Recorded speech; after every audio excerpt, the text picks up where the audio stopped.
Okay. I want to introduce Michael Minson. Michael, I'm going to turn it over to you. Why don't you tell them about yourself as far as who you're with out there and also your team and how long you've been in real estate. Awesome. Hey everybody. Hi Devontae. Nice to see you. Welcome. And Bailey's still connecting. And then a whole bunch of AI things. That's funny. We have more AIs than humans. That's a sign of the times, isn't it? I'm Michael Minson. I'm the owner of the Level Up Group. We're a luxury team out in San Francisco. And I think luxury is kind of a interesting choice of words, because everything in San Francisco compared to the rest of most of the country is luxury.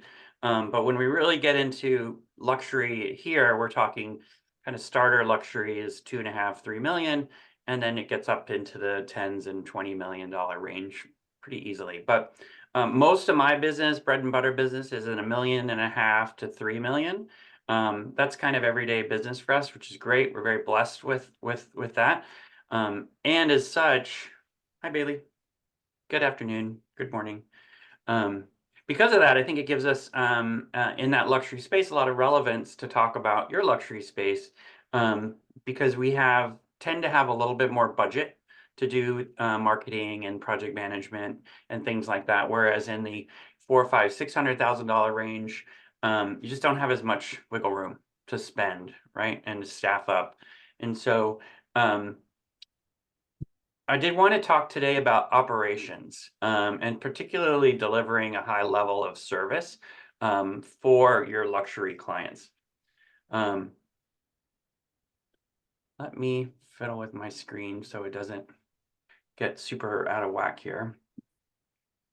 Apologies.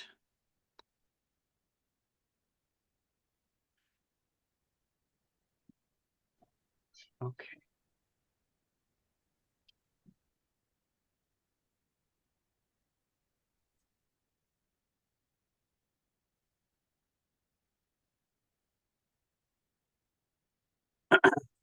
Are you able to see full screen now? Does that look good? Yep, looks great. All right, so my background is in operations management. I have an MBA in supply chain and operations management. And so, turn on my mic. Is that a little better? My background is in operations, and so this is very native to me. It's very comfortable for me, and I think it's been a big advantage that I have over other agents that aren't as operationally minded, because so much of what we do in sales is about delivery. And it's one thing to get the listing, it's a whole another thing to be able to produce it and deliver to the market and then actually get it closed. And so constantly switching between operations brain and sales brain, I think is very important.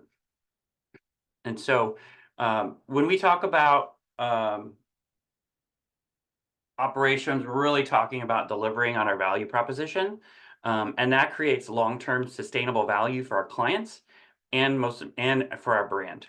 And so the more efficient and we can get with our operational effectiveness, the better we can grow our business, the faster we can grow our businesses.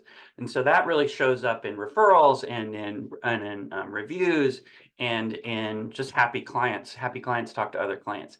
So if you can deliver on the operational side, you will be ahead of the game.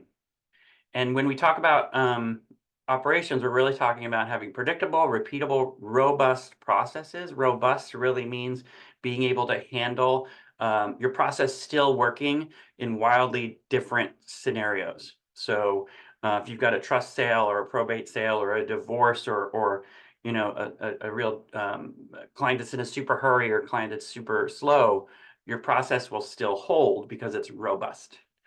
And then without processes, we just can't scale. So nothing that we do as real estate agents is rocket science. Anybody could figure it out. Where it gets complicated and where it gets intense is when you're having a lot of deals at a lot of different intervals.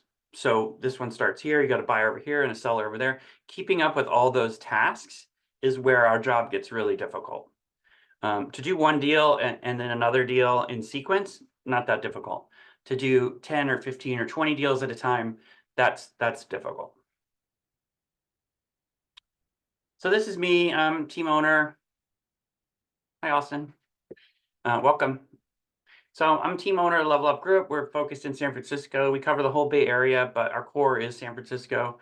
I'm an owner of the Market Center here in San Francisco, as well as across the Bay in Oakland and up in Wine Country in Napa. I'm a partner at Place, Go Place. Also a negotiations instructor at Shekinah Academy. We've done about $1 billion in sales over the past 11 years or so. This guy is kind of my nerdy favorite guy. He's W. Edwards Deming. Anybody ever heard of this guy?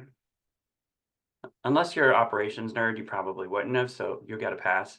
But he is kind of the founder of the total quality movement. He went to Japan, entered Kaizen, and really created Toyota's assembly lines and made it is what it is. And many companies have replicated his philosophies, and he's kind of a big deal in the operations world. But he said, if you can't describe what you're doing as a process, you don't know what you're doing. And that really has resonated with me since I learned it 20 years ago. And the key is really just to say we produce listings is one thing, but to be able to go and articulate step by step what exactly that means, that's really where the value is. And that's really where the magic is, because if you can articulate step by step everything that's happening, you have the ability to go in and change things, improve things, tweak things so that it just delivers a better outcome. It's more robust and can handle all kinds of scenarios. Does that make sense? So this is something we get, right? As we were talking about, luxury doesn't necessarily mean assembly line, right? It's not about mass producing 100,000 units. So isn't luxury about high touch and high service? Yes, and luxury is about delivering the service perfectly. And so clients hire us for predictable outcome, whether it be to buy the dream home or sell so they can afford parental care or invest so they can retire. The outcomes are a function of the process at every step of the way. And so processes for us is the design of a service business. So when we talk about designing our businesses, that really means what are the processes that we implement and put in place so that we can actually build a scalable, repeatable business that other people will flock to. So I'm going to jump in here, get a little bit more granular here. Who all has a pretty robust operations team already, or who is just kind of getting started? Devontae, where are you stand? I would say that we're getting started, so to speak. I'm on a Okay. small team here in Greensboro, Great. and yeah, I'm just trying to get to know more about all this in general so I can be more organized. But it's making sense what you're saying, how you want like an automated kind of process that you can kind of put with all situations. Yep. I'm from UNCG. I went to the G. Okay, nice. Yeah. And Bailey, how about you? Where are you on the operations continuum? I am actually in limbo right now, waiting to kind of join a team. So I'm moving from Texas to Tennessee. So I don't have my license quite yet in Tennessee. Working on transferring my Texas license over. So Great. Trying to get a head start. Yeah. Great. Bailey is my guest today. Yes. Great. Thank you Awesome. for having me. And Austin, how about you?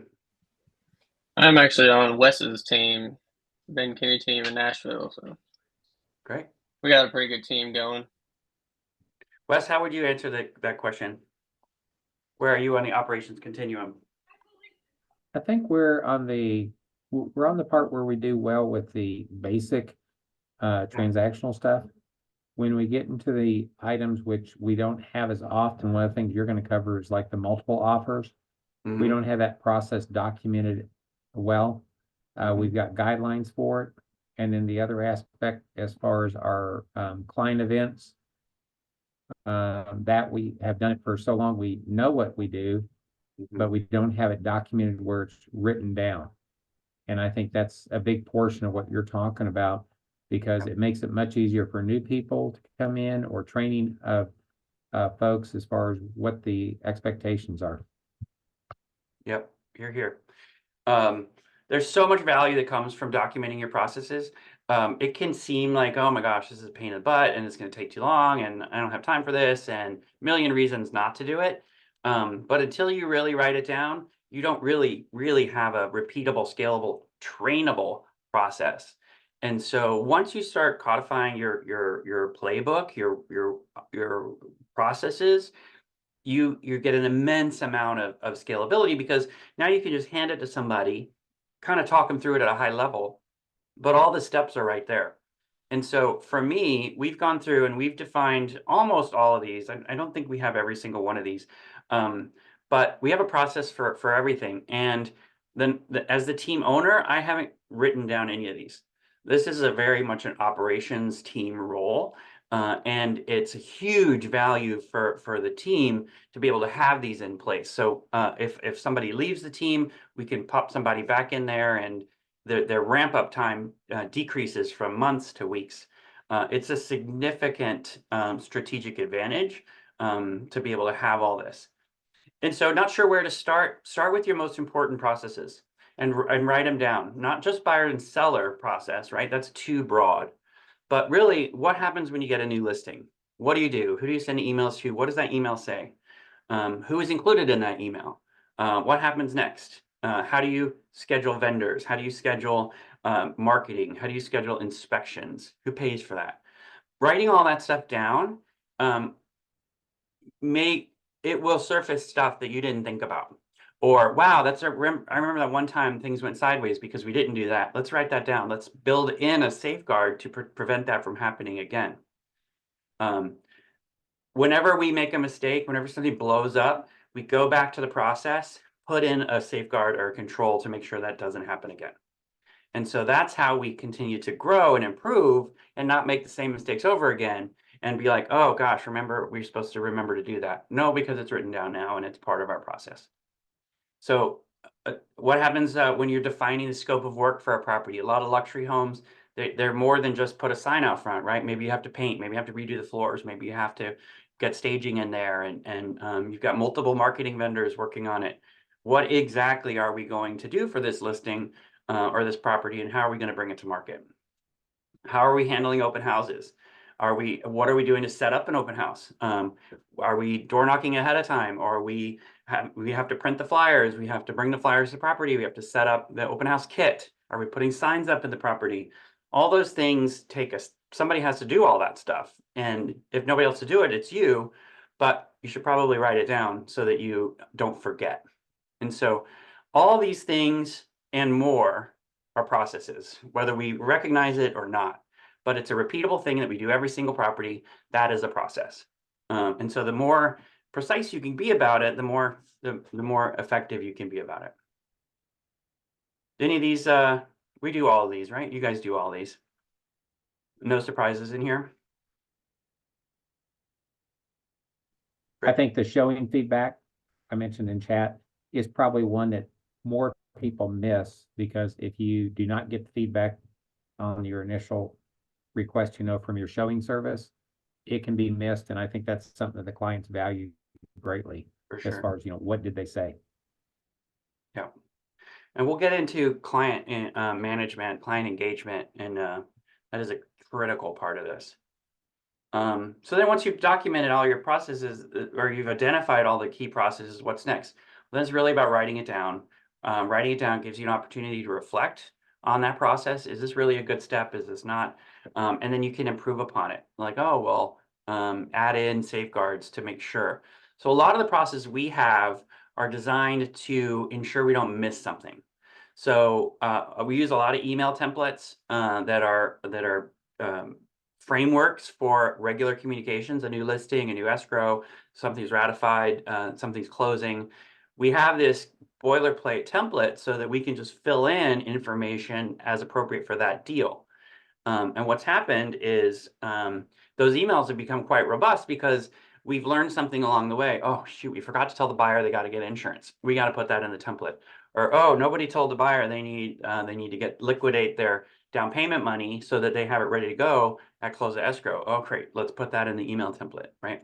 So we don't have those problems too much anymore because we built them into the process up front. But in the beginning, those were refined all the time. We've added in referral information into our listing kickoff email because we missed paying an agent a referral fee on a deal because it didn't come up. We didn't think about it. Now it's in the email template so that we have to at least think about it.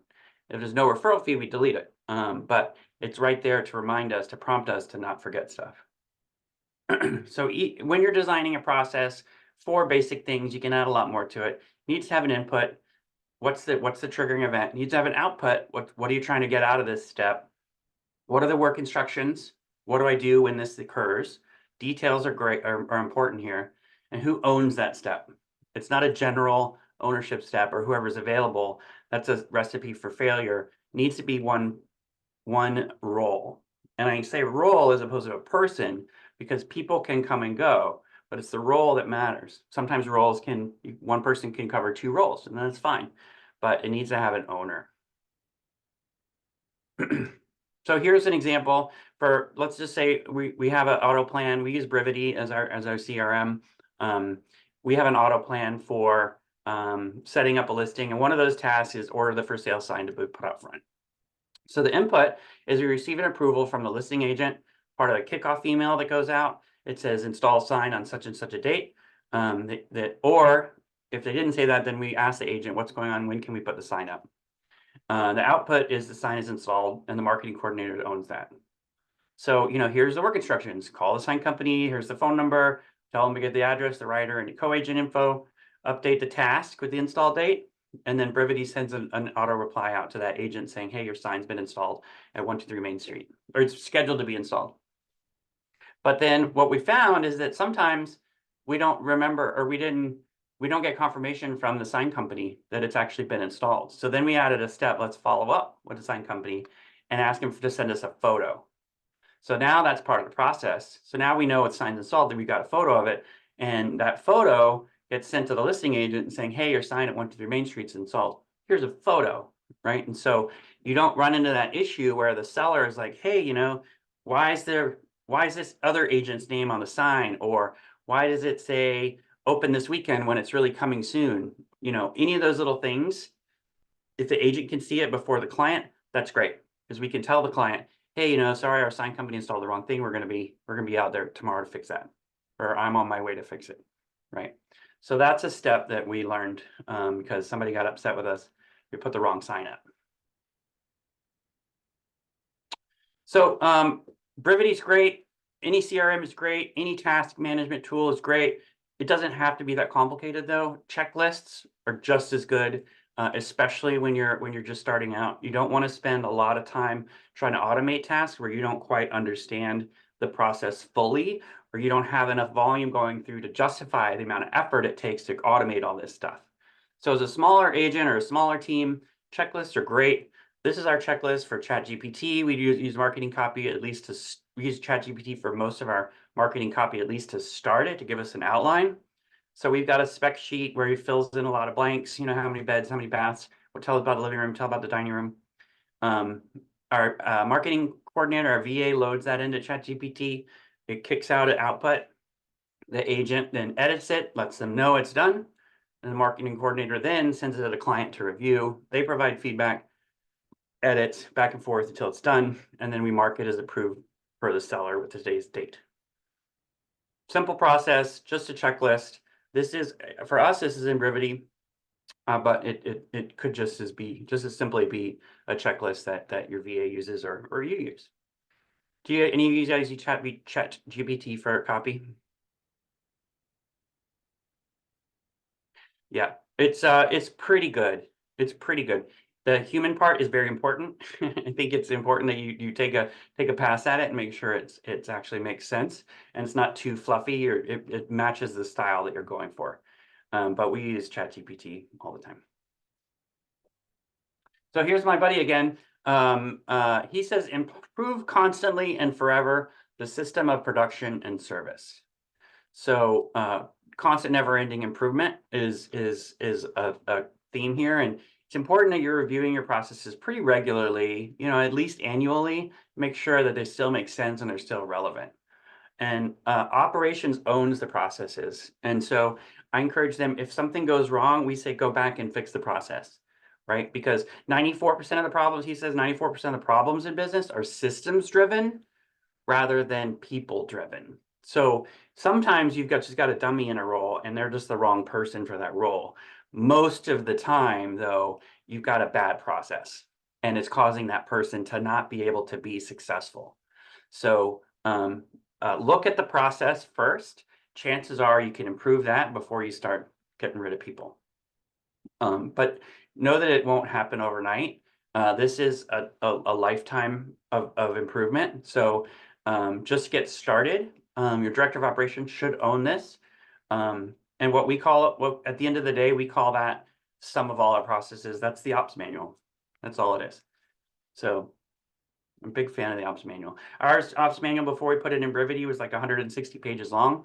I didn't write a single page of it. I reviewed it. I reviewed every bit of it, but I didn't write any of it. And operations owns it. And if they don't own it, then that creates a problem for you because that ownership is important.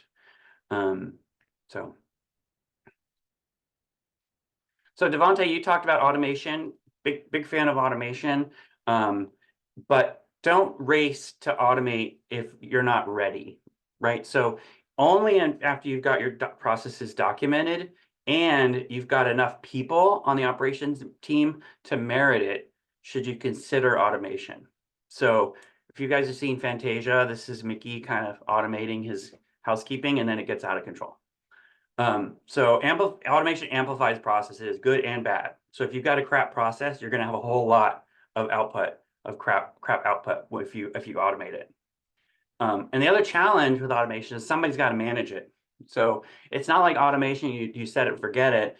It's now you got to set it and manage it, right? And in order to keep it working and improving. And it just requires somebody dedicated to doing that. They'll have other tasks too, but automation's great if you've got enough volume to justify it. Otherwise, stick to your checklist, perfectly fine. It's a great solution. We had kind of at the peak during the pandemic, I had 3 full-time operations people, I had 2 VAs, we had 20 agents, definitely had to automate everything. Now things have slowed down in 2023.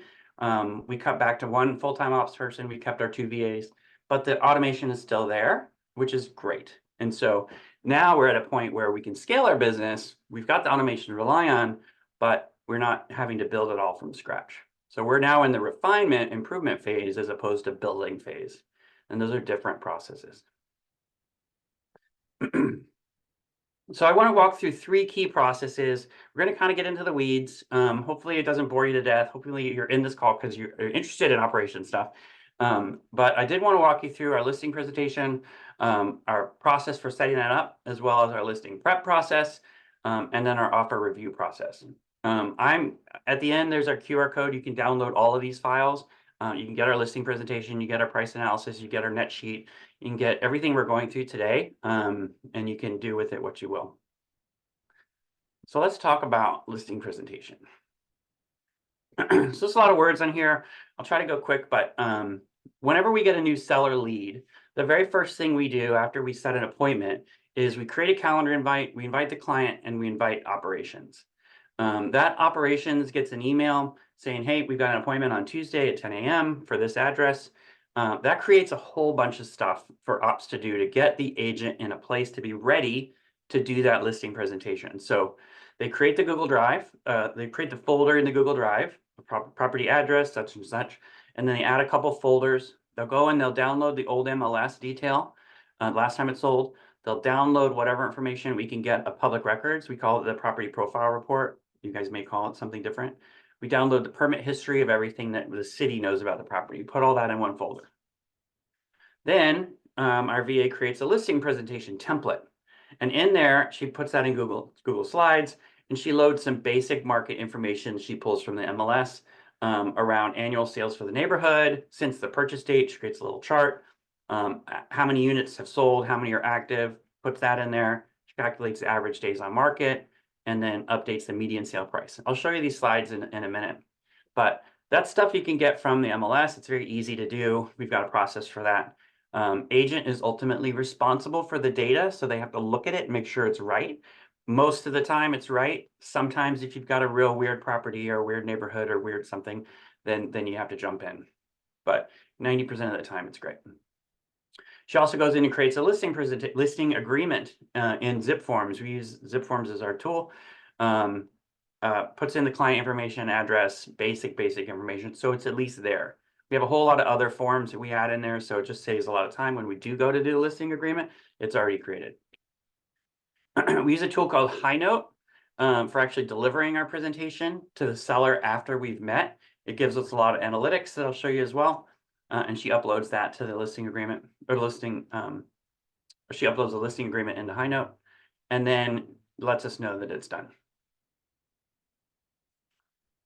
Any questions about this stuff? So this helps the agent it helps them get ready with the basics, right? None of this is selling. This is all building a platform for the agent to go be successful and not having to click for an hour to pull all this stuff into one place. It's ready for the agent to get there. So we usually do a two-step listing appointment. We do a walkthrough first, and then we schedule a Zoom. So that first appointment is agent is walking through the property, building rapport with the client, shaking hands and taking pictures of the property, capturing notes, understanding motivation, building rapport and getting familiar. And then we schedule a follow-up appointment via Zoom to meet with that client a couple days later. And the script we use is that we like to come back and meet over Zoom because we prefer to provide a thoughtful analysis of your property. It's too important, and we prefer not to shoot from the hip. And so some folks we've done one appointment listings as well. It's not wildly different, but I find I can deliver better information, better context. I can process it better if I've got a little time in between the walkthrough and then the presentation. So now we're at the Zoom meeting. It's a couple days later. We've analyzed the comps. We've prepared our market analysis. And then we'll go and then we'll update Google Slides this is our market analysis slide. We'll update the cover photo, the property photo, pricing summary, and recommendations. So, if we're meeting with a couple, we'll use this photo. If we're meeting with a couple gay guys or a gay guy, we'll add that one. If we're meeting with a single woman, we'll add that one. We've got 20 of these. And so we try to pick a cover photo that's reflective of the client that we're meeting with so that they feel like, oh, wow, they really serve there's a affinity there, or at least an awareness that the relatability. So I'm just going to walk through what that market analysis looks like. This is an example of one we just got this listing signed today. So this is the data that the seller, that my VA uploads. So by neighborhood, in Central Richmond is the neighborhood, property type, how many in the past 6 months. So in this case, 4 sold and 4 active on the market right now, 25 have sold. She calculates that as about a month of inventory on hand. And we know that's a seller's market because it's less than 3 months. Median days on market in this neighborhood, and then median sale price. And then what was the date? So the VA creates this. I look at it, make sure it's good. And when we talk to the seller, we're talking about, before we go into pricing, let's talk about the market. And so this is the market. And then this is what's happened in their neighborhood since they bought it. In this case, they bought it about 20 years ago or so. And we can see the sales trend and what's been happening. So for us, when we're in the listing appointment, this is really key because some people see the market's going down. Oh my gosh, I don't want to sell right now. The market's going down. The real story here is not what's happened in the past 2 years, but what's happened in the past 20 years. So in this case, this particular property, the median in the neighborhood was 885, and now it's 1.5. That's good. That's good. Sure, it was higher before, but that's not where we're at, right? Let's look at where you got it at. What is your equity that's in there? So this is an important slide, and my VA creates this as well. Then this is where the listing agent comes in. We update all this. This is about the property. We add some bullet points so we can talk to the seller about it, and just make sure that we're on the same page. That it gives the seller some awareness that, yeah, we've really thought about this property. Here are some attributes that are particularly distinctive about it. And this one needs some work. And then we go through, here's what we think your market value is. Here's where we think you should list it. We talk about competitive pricing and all that stuff. We spend some time on this slide and say, you know, how does that feel? How does that sound to you? Because if we want to get their reaction to both of these numbers, if we're not in a good place, we stay on the slide until we get to a good place. This is important. And then this is the analysis that we do behind the scenes. I provide this to our client to really show that we've really worked on this. We don't just print out a CMA from the MLS and bring that. We actually do an analysis. We look at every property. We look at the photos. We make notes about every property. We do some ratios, figure out kind of what's the trend.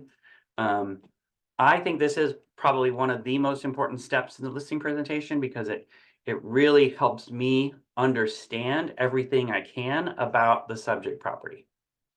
Whereas if I just pull a CMA, I'll glance through all this stuff, but it's not really, I'm not absorbing it in a way that if I'm challenged on why this property versus that property, I'm not stumbling because, I don't know, I've actually gone in and I've done the homework, right? I've done the work. I know why this one's a better comp than that one, and I can speak to it intelligently. And oh, by the way, if I forget, here's my notes, right? I already wrote it down. So it's not like a big surprise. I also include what's happening online. What does Zillow say? What does Redfin say?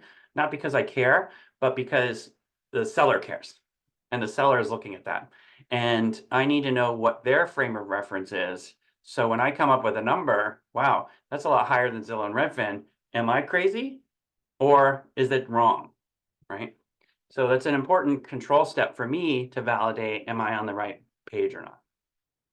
And then we'll click to photos. This just takes to Cloud CMA, where we can actually look at, I hope it works. Doop, doop. Maybe not. It's supposed to take us to photos. It did before. So we'll skip this one. We're sweating it. Yep, it's all good. Please hire me. Okay. And then we do recommendations for improvement. So these were just based on, sometimes we do this, sometimes we don't. In this particular case, there were some obvious things. Staging is pretty pricey here. I don't know what staging runs for you guys, but it's kind of pricey here. And then we just recommended some basic stuff. And so if the seller's really resistant to this, we don't go through this at all. We'll just kind of save it till we get a signed listing, and then we bring it up as, you know, if you want to get some more money for your bang for your buck, you probably should paint and stage. But if they're really anti this kind of stuff or don't want to spend any money, we don't bring this up. We bring it up after we got a signed agreement. And then we always talk about Michael, what is it worth? Yeah, Wes. Michael, one thing I wanted to point out is that you included the staging as a client paid for item that's not included in your commission fee. I think that was key, and I think that's great. Oh, for sure. It's just too expensive. It's too much. Yeah. And then we always want to know what's the return on investment. Why the heck should I spend $23,000? Well, because you're going to add about $100,000 in value. That's really important. Nobody wants to spend money for no reason, right? So that is our whole price analysis that we do. And the price analysis, we'll spend a huge amount of time in our listing appointment on this. If they're not okay with this, we don't move forward with any of the other bells and whistles we've got. If they're good with this, then we fly through it. We'll talk about marketing, we'll talk about prep, we'll talk about timing and sequencing and all that stuff. But they've got to be good with this part for us to move forward. Any questions on this piece before we move on?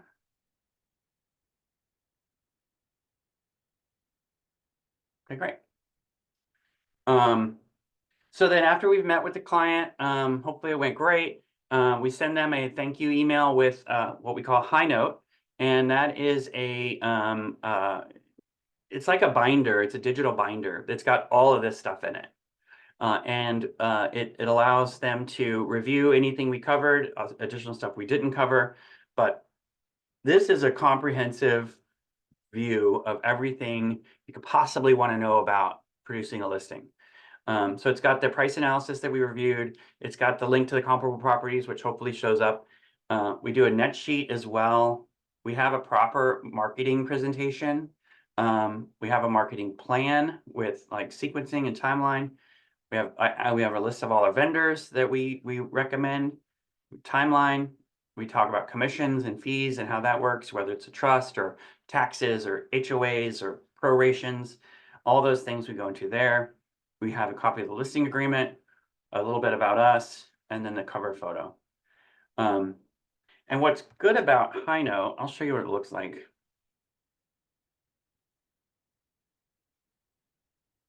And I'm not here to pimp High Note, but I do think it's kind of cool. So this is what it looks like for the client. So this cover photo, this is the Outer Richmond neighborhood. This is where that listing is. So we changed this cover photo based on what property it is. It's got a little letter, and then here are all of the slides that we talked about. So the client can pull this up and they can learn about us if they want, meet the team, talk about our values, accolades, blah, blah, blah. And then it's got our sales and marketing strategy. Same thing, they can open it up and they can look at all our bells and whistles, right? This is our strategy. This is our marketing examples, photography, all these things that we may or may not cover in detail in our listing presentation, depending on what's important to the client. Some clients are already pre-sold. They know we do a great job and they just want to know about pricing and timing. Some clients, we really have to sell all the marketing stuff that we do. And so this, that's where this goes into. This is about 40 pages. Here's our pricing analysis. This is a net sheet. So we actually we have a template for this. We put all these numbers in, it pops it out. We print it as a PDF and it shows the buyer. This is what the seller cares most about. What do they get at the end of the day? All this other stuff is all just process. This is really what matters. What are they getting home at the end of the day? Neighborhood market report. This is really the comps. Timeline. So here, some people are very detailed, process oriented. And so they want to know what happens each step of the way. So step 1, we work together, we plan out a scope. Step 2, we get prepared. You guys move out, we get the home ready, you get marketing in order. Step 3, we launch, put it on the market, negotiate offers, ratify. Step 4, we manage escrow and close. And then we party. And again, this is all designed to, we rarely go through all of this with a client, rarely, but it's all on here so that they can see it. And what I really like about it, here's commissions. In this case, I think we did 5% for these guys. We also talk about transfer tax, what kind of tax they have to pay. Do they have any prorated, what happens with property taxes and HOA dues? What about capital gains? I just lifted this from the IRS, so I'm not going out on a limb talking about what happens with capital gains. So if it's a trust sale, we'll talk about, or an investor sale, we have a slide in here for 1031, and we have a slide for inheritance tax and stuff like that, and then the actual listing agreement. So what is cool about this thing? Not only is it like a digital binder, but it gives us this report.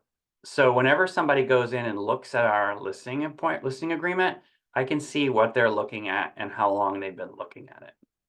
And so if a client is in here looking at, these people checked out the listing agreement, the very first thing they looked at, or actually one of the last things they looked at. If they're looking at the listing agreement, I'm pretty sure they're pretty serious about hiring us. What's also cool is that if they only look at one thing and then check out, maybe they're not as interested. Or if I met with these guys 6 months ago and all of a sudden they pop back in here, I kind of want to know that, right? So it helps when dormant leads start looking again, these things pop up again. So highnote.io is kind of a cool tool. And then of course, follow up. Most important part of sales. Any questions about our listing agreement or listing presentation before we move on to prep? Okay, great. So a big part of our value proposition is a lot of property prep. So we have a whole project management team on staff that all they do is get our listings ready. They're managing vendors, they're getting bids, they're meeting people at property. Before we even have our first showing, we're probably in the house anywhere from 1 to 3 months working on it, getting it ready, making sure it looks great. And in a luxury property, I think that's probably pretty important. Certainly is in our market. So, these are all kind of the things that we do. We'll really do anything and everything for the client. Our goal is to make it as easy as possible for them to sell and have them focus on where they're going instead of where they're leaving. That for us is our big value proposition. So give us the keys, we'll take care of everything. And we really do. And so anything you can imagine, we're prepared to handle it. We're blessed with higher price points where we can afford that staff to do all that. And so if you're not operating at a price point, that can a luxury price point for your market, I probably wouldn't recommend doing all this stuff because it's a pain and it can be a quagmire. But if you have the margin, then it's a great value add and great differentiator from a lot of agents out there. So don't take this as the end all be all and get me in trouble with your bookkeeper / partner. So this is our project management. This is the slide that we use to talk about our project management. We talk about the client, that the client is it drives all the decision work, and reporting to that client is me. I'm your listing agent. I'm your one throat to choke, and your accountable person. You're not going to be handed off to anybody. I am your agent, and we'll work together to get through it. But supporting your listing team is level up. And so on our team, we've got folks that help with showings, with transaction coordination, marketing coordination, and a project manager. That is our in-house team. Those are full-time people that work for me.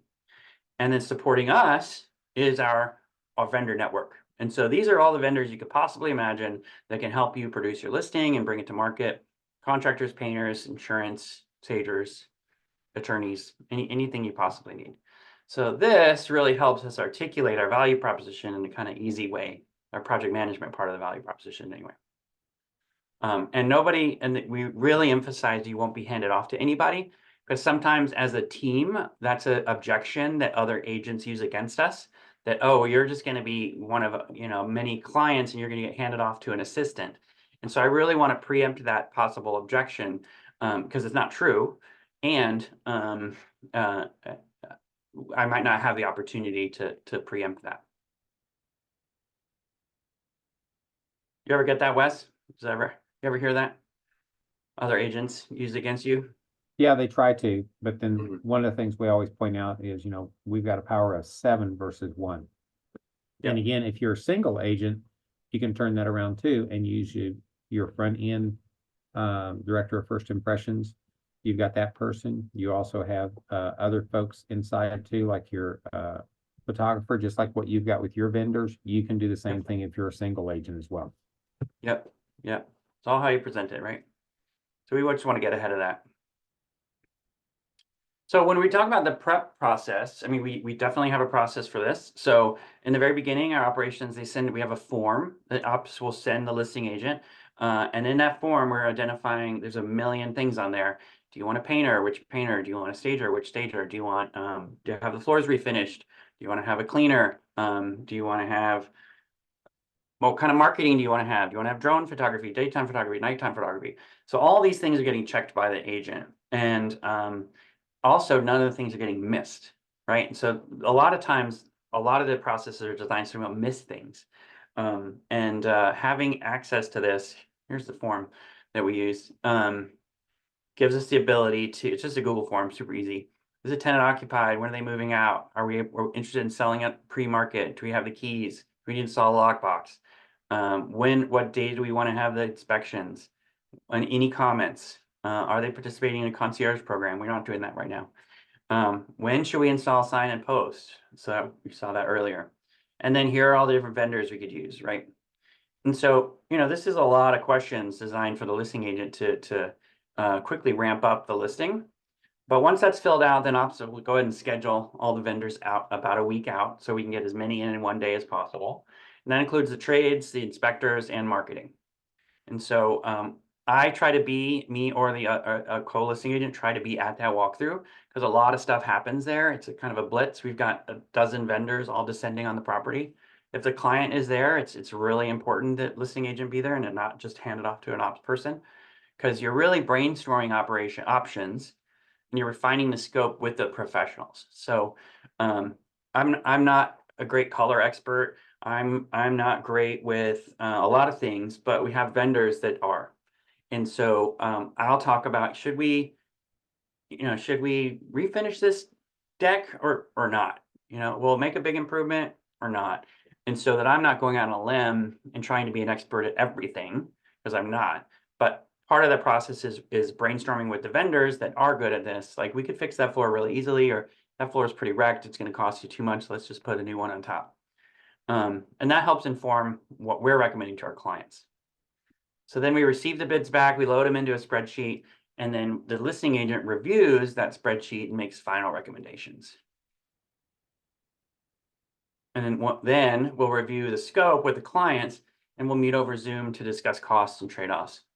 So this is an example of a listing that we where we got bids for all kinds of stuff. So here's the different vendors, here's the different scope of work, here's their estimate of what it was going to cost, any notes that we captured. And then this is where the listing agent comes in. Is the listing agent recommending this? If the answer is yes, then it carries the total over here. And this gives us a total for the client of what's the total cost of work. If it's not recommended, then we say no, and that number disappears. So it's just a simple Excel formula. If it's yes, then put the number. If it's no, leave it blank. And then this becomes our scope document. So once the client approves it, we put that over here, and then we know exactly what we're going to do. So there's a lot of things hidden in here because they're not relevant, but like, this is all the things that we could do for a property. In this case, we're not, and so we've hit it. So we're really in the weeds now, folks. Once we get to that spreadsheet, that takes as long as it takes, probably about 45 minutes to an hour, depending on how much is involved. Then we get the final approval from the client, and then we can actually go and schedule the work. So operations, they'll take all that scope, they'll plan it out based on how long a vendor says they're going to take, and then they'll start filling out a schedule. In this case, we use black for meaning it's scheduled and it's confirmed, and red is tentative. So initially the schedule will be all red as we're trying to sequence things and move things around and then figure out what our launch date is. And as we get moving along, things get starting to be confirmed. In this case, these are blanked out because they were scheduled, but it was raining and he couldn't work outside. So we wanted to at least acknowledge that we tried. So simple, effective tool. This is a core part of what we use for our client weekly check-in call. We go through this, we pull this up, and this is the basis for our call with our clients every week. For us, that's the most important part of the process, is that weekly check-in call with every seller client every week. It's the same 30 minutes every week. At once a week, we take photos of the property. What have we done that week? And then before we jump into that meeting, we always ask the client, is anything on your mind before we jump in with our updates? That is really important to understand what's their frame of reference. We do the same thing with listing appointments and buyer appointments. Anything you want to make sure we cover before we jump in? What's most important for you about what we cover before we jump in? That same kind of question sets the tone that they're feeling acknowledged and that this is going to be a good value for them because they've been able to identify what's important. Sometimes they'll unload on you like, oh my God, this thing and the disclosures, and I'm not sure about that. And we weren't planning on talking about that at all, but it's important to the client. So we're going to talk about that first. Assuming that we've gotten their stuff out of the way, this is more or less the things that we talk about. We don't cover all of this every week. Depending on where we're at in the process, these are the topics. So we almost always share photos. Photos are a big deal. That gives them confidence that you're really working, that moving along, they're seeing progress, they feel good about it. Wow, the house is looking so good. Never knew my mom's house could look that great. It's really feel good stuff. And then we review the schedule. And then any of this other stuff will come up depending on where we're at. How's the market? I heard about interest rates. We sent marketing over last week. Can you approve the copy? Disclosures. You had some questions about, how to report that debt in the property, whatever, right? We move into launch plans. We talk about schedule, open house schedule. We carry this meeting until we close escrow. And so then we move into showing feedback, like to Wes's point. That's very important to be able to add context to any emails. We send email updates after every open house. Hey, this is how many people came by. This is what they said. But the feedback, the anecdotal feedback is, kind of liked it. I had a problem with this. I think we should do something about that. Is so important. And then as we move through escrow, and then as we get ready to close. So this call, I say it's one of the most important things we do, because we can look at the ratings or the reviews we get from clients where we have the calls religiously and the ones where we don't, for whatever reason. The ones we don't, we don't get as good of reviews. The ones that we have that weekly meeting, the reviews are amazing. And it's the same process, but the communication is massively different. And so sometimes clients are too busy. They don't want to do it. It's not that important to them. They just want to sell the house. Those are difficult escrows because the communication isn't there. So we encourage it for all of our clients. Hopefully they will attend. Any questions about that prep process? Okay. Michael, do you have a meeting with your team? I know Jacqueline, they meet as a team and talk about the listings and give each other feedback as far as what they perceive on the listing, which may help it move or something of that nature. Yeah, we have a team meeting every Monday. We go through wins and lessons learned. We talk about the market, and then we go through our pipeline. That is the same meeting every Monday. The pipeline is really where we have that kind of feedback, like, it's a bummer about what you call it. This is what we're thinking, and then we get feedback. Tuesdays and Fridays, we have an ops review. We go through every one of our listings and really go into this kind of detail on what's going on with each property. And then we have a client call once a week as well for a half hour, usually in the afternoons after we've gone through and figured out our day, where we provide this level of detail. So there's a lot of eyes on the listings at any time.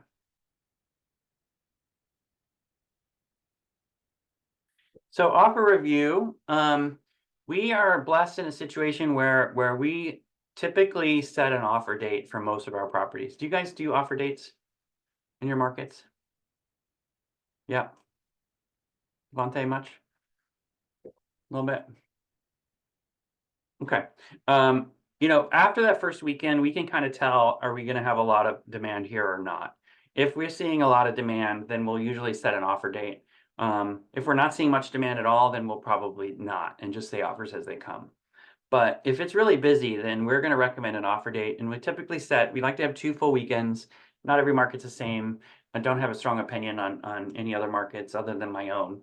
And 2 weeks works great for us. So we do 2 weekends, 2 brokers tours, and then we usually set offers for that following Tuesday or Wednesday after that second weekend. And we usually have offers due at 10 a.m. And we meet with sellers at 4. And we like Tuesdays and Wednesdays for offer dates. My husband's a mortgage broker, so he's drilled into my head. Don't ratify on a Friday or Saturday. You're just going to burn a whole weekend because it doesn't matter. We can't do anything with an appraisal or a loan over that time, so you're just wasting time. So we try to do Tuesdays, and Mondays are too stressful for agents because everybody's still dealing with the weekend and all that stuff. Tuesday, Wednesday seems like the sweet spot for us. My husband approves, so that's what we do. I also believe that humans just generally work better with deadlines. And if you put a date out there, then it kind of gets people focused on some urgency. And urgency in the market is key for moving properties and moving clients along. There's no urgency, it just kind of flounders along. And so I really like deadlines for lots of reasons, but creating urgency for buyers is a big one. It also funnels everybody into one point in time. And so from a seller, as a listing agent, I'm responsible for my seller's outcome. And if I can get buyers competing with each other, then I'm doing a great job for my client, right? As a buyer's agent, it kind of sucks, right? I say offer dates are for losers. If you want to lose, wait for the offer date, submit a preemptive offer ahead of time. But in the listing agent, I prefer offer dates. And so bit of a double-edged sword there. But obviously with an offer date, seller's able to select from the best buyer from multiple offers, hopefully. And they're really able to negotiate from a position of strength. So whenever we don't do an offer date on a popular property, it's a chaos, it's a mess. We'll get an offer on Monday, and then we'll have to make a decision by Tuesday, but then we get an offer on Wednesday, and then what about the offer that came in on Monday? It's a mess, it's a mess. And so try not to create more problems for people. Offer date seems to eliminate a lot of that complexity. So again, we're talking about process. Once we get the process, once we get emails, we ask folks to submit via email. We'll send those to our VA. They'll process all those, meaning they'll take the files, they'll put them in the Google Drive, they'll label it all consistently, and then they'll transfer all that into an offer matrix or just a spreadsheet. We call it offer matrix. And it's got all of the details for all of the offers side by side that we can really compare. Let me get rid of these people. We can compare, how they stacked up against each other. And so in this particular property, this was last week, we got 28 offers, which was kind of crazy. We were able to line them up by highest to lowest. And then we review this with the seller from lowest to highest. So creates a little bit of drama, creates some interest for them. They get real excited. We got three offers at list. We got $2,000 higher at 600, and then the next offer was 610, and then the next was we got 3 at 615, and kind of building that suspense, and it's kind of fun. But ultimately, you want to get to the punchline, and then you talk about the merits of the offer. In this case, this was a fairly easy choice, but we also want to show our work. And so in this case, we have initial offer price, and we have the final or current price. And this is showing that we've been negotiating with the buyer ahead of time before we met with the seller. And so in this case, this particular buyer wrote at 670 initially, and then they came to, we were meeting it, they submitted at 10 a.m. at 670. During the day, we talked to them, coached them up. They resubmitted at 7:05. These guys initially submitted at 7:01, and then we coached them up, and they are the winner at 7:10. And so by showing our work, we're not only giving value to the client, showing that, wow, we've been negotiating for you all day long, and this is what we've been able to do. We got this guy up $35,000. This guy came up 9, but he's still the winner. He's not contingent. These other guys, we've talked to all their lenders, we've talked to all the agents, and our recommendation is to, go with this guy. And that's what they did. I think it's important. I don't know if this is every market, but offers are not confidential in California. They're not. There's no rule against sharing offers of other people, other buyers' offers, in order to get to the highest and best outcome for the seller. I don't know if that's everywhere, but in California, you're able to share stuff if you want, or if you feel it's compelling for your client. So that's You what I can do do. the same thing in Tennessee also, unless they sign in a confidentiality agreement that they do not want to disclose offers. Yeah. So part of that negotiation is I always call up every agent, tell me about your buyer, update them on where they stand. You're number 2 or number 3 out of 5. And you're about $20,000 or $50,000 or $100,000 off. We're meeting with the seller at 4. If you want to resubmit, happy to update your offer. Otherwise, I'll let you know what happens. 50% of the time, if they're an aggressive agent, they'll resubmit. 90% of the time, they're going to call and let me know, gosh, I can't come up that high. My client max is this. That's good information for me to know too, right? So I put a note in there and share that with the client. It's like max they can come up is $5,000, and these other guys higher. So I think this is your winner. Our goal as a listing agent is to reduce uncertainty. Having these conversations with the buyer's agent and the lender gives us that, takes away that cloud of uncertainty from the seller's decision. We have a Zoom call at 4. Yeah, Devontae? Yes, quick question.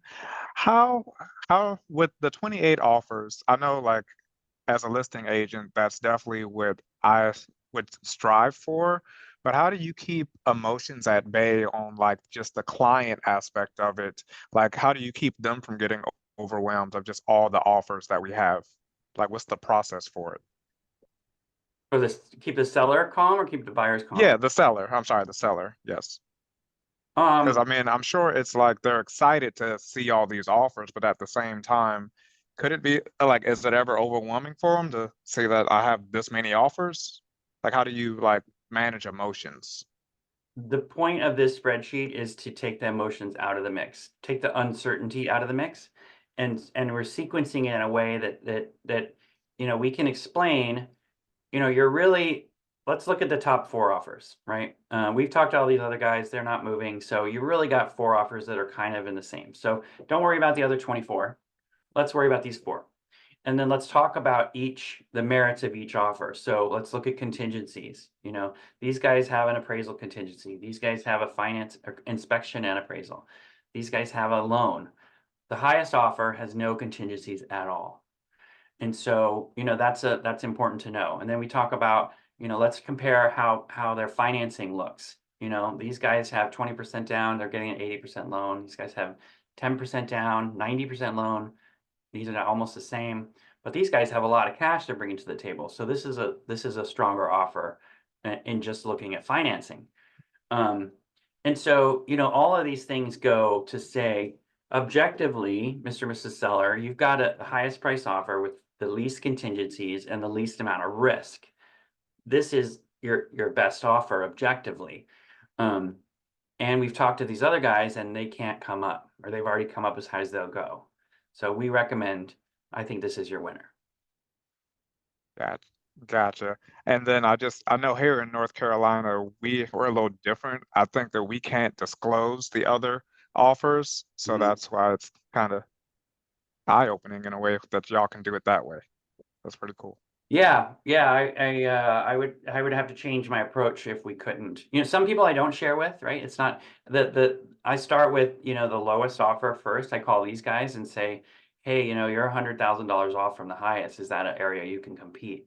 And most of these guys are no, or they can come up a little bit, right? But I save the last conversation for the highest price offer because maybe these guys have moved and this guy's no longer the highest price offer.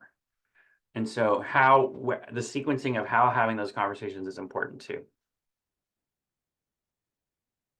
I know we are out of time here. I did want to, last tip here, use email templates. Anything that you're repeating the same thing over and over and over again, like kickoff emails, ratified emails, here's the title report we got, here's the details of it. Create a template and use it. It's really, really, really efficient. It's an efficiency gain and it ensures that you're being consistent and you're not missing stuff. Here is the QR code to download everything we did today. And feel free to rip off and duplicate as much as you want. All of the files, the listing presentation, the pricing analysis, the link to High Note. Here's the tools that we referenced. And this presentation itself, it's all available to you guys. And send me your referrals. That's all I ask. Michael, this has been awesome. Thank you so much for doing this. Sure. And you see Michael's information, take a screenshot or take a photo of that so you can reach out to him. Tell him the areas that you service again, Michael. Whole Bay Area, San Francisco Bay Area. If you hear San Francisco in any context, think of me and if I can't help them, I'll get them to the right place. Awesome. Thank you again so much. And this will be recorded, guys, and I'll be posting it so you can have the links for it. All right. Gotcha. Thank you so Thank you much. again. Thanks, y'all. Have a great day. Go kick too. ass. Sell lots of houses. Yeah.